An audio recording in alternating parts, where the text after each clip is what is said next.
L'ILIPE UNESCO Dakar appuie le Sénégal et le ministère de l'Éducation nationale dans la mise en œuvre du programme d'appui au pilotage de la qualité. L'originalité de ce programme, c'est qu'il aborde la question de la qualité de l'éducation sur la base du rôle des acteurs. Donc la première phase du programme a consisté à permettre aux acteurs du système éducatif situés aux différents échelons du système de s'interroger sur ce qu'ils font concrètement sur leur lieu de travail pour améliorer la qualité de l'éducation et surtout de s'interroger sur les difficultés qu'ils rencontrent dans leur routine de travail et qui les empêchent d'atteindre les objectifs qu'ils se sont fixés. Donc cela a donné lieu à un diagnostic qui a mis en évidence les principales forces et faiblesses du pilotage de la qualité de l'éducation au Sénégal.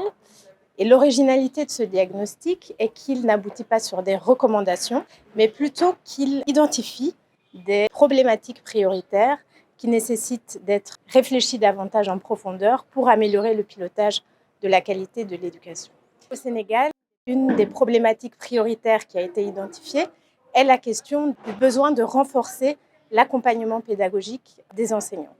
Donc le diagnostic a montré que tous les acteurs du système s'accordent de façon unanime sur le fait que dans ces modalités de fonctionnement actuelles, les dispositifs d'accompagnement pédagogique ne sont pas efficaces car ils ne permettent pas de renforcer les compétences professionnelles des enseignants et in fine les résultats d'apprentissage des élèves. Et donc c'est dans ce contexte que des inspecteurs et des directeurs d'école de l'inspection d'académie de Thiès expérimentent actuellement la démarche d'analyse des pratiques professionnelles et d'accompagnement pour renforcer l'efficacité de leurs pratiques d'accompagnement pédagogique.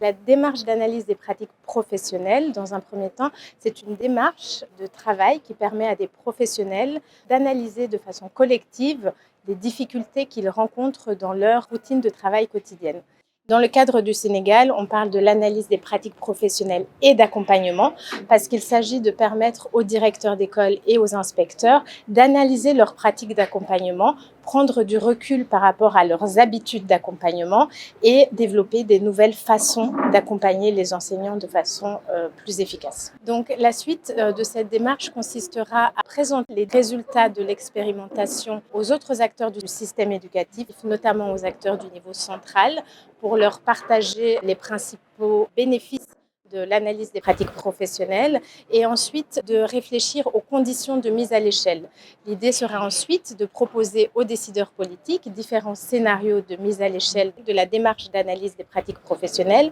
pour que celle-ci puisse être mise au bénéfice des inspecteurs et des directeurs d'école de manière générale.